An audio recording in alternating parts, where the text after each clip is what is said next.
నమస్తే అండి, welcome back to Mahi's world. ఈరోజు మనం స్పెషల్గా ఎగ్ ప్రాన్స్ కర్రీ చేసుకుందామండి. ఇది చపాతీ రైస్కి మంచి కాంబినేషన్. ఫస్ట్ పాన్ పెట్టి ఆయిల్ వేసి ఆయిల్ హీట్ అయిన తర్వాత చెక్క, లవంగం, యాలకులు, అలానే కొంచెం అనాస పువ్వు వేసి బాగా ఫ్రై చేసుకోవాలి. మొదటిగా మనం ప్రాన్స్ క్లీన్ చేసుకుని అల్లం వెల్లుల్లి పేస్టు, ఉప్పు, పసుపు, కారం, ధనియాల పొడి వేసి బాగా కలుపుకోవాలి. దానిలోనే ఒక 3 ఆనియన్స్, 6 పచ్చిమిరపకాయలు కట్ చేసి కలుపుకోవాలండి. వీటన్నిటిని ఆయిల్లో వేసి మూత పెట్టి ఒక 5 నిమిషాలు మగ్గించుకోవాలి. ఎటువంటి వాటర్ యాడ్ చేయలేదండి.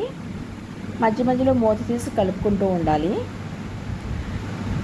ఇదిగోండి ఆయిల్ వదులుతుంది చూసారా. మీడియం ఫ్లేమ్లోనే పెట్టి మనం కలుపుకుంటూ ఉంటూ ఆ నీరు ఎగిరేంత వరకు కలుపుకోవాలి. అప్పుడు కర్రీ టేస్ట్గా ఉంటుంది.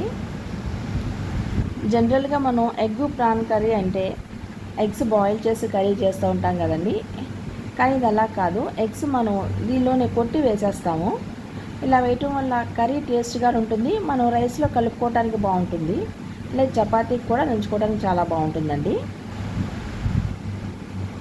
ఇది ఎగ్స్ కొట్టి వేసిన వెంటనే కలపకూడదు. కలిపితే అంతా చితుకు చితుకులు అయిపోతుంది. కొంచెం అది ఫ్రై అయిన తర్వాత అప్పుడు కలుపుకోవాలి. ఇది సాంబారు రసానికి మంచి కాంబినేషన్ అండి.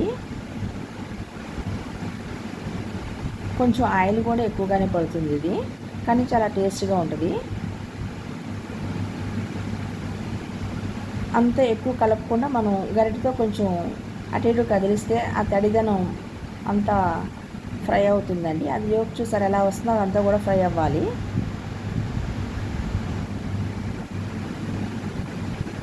ఎగ్ ప్రాన్ కర్రీ ఎట్లా చేస్తే పిల్లలు పెద్దలు అందరూ కూడా ఇష్టంగా తింటారు.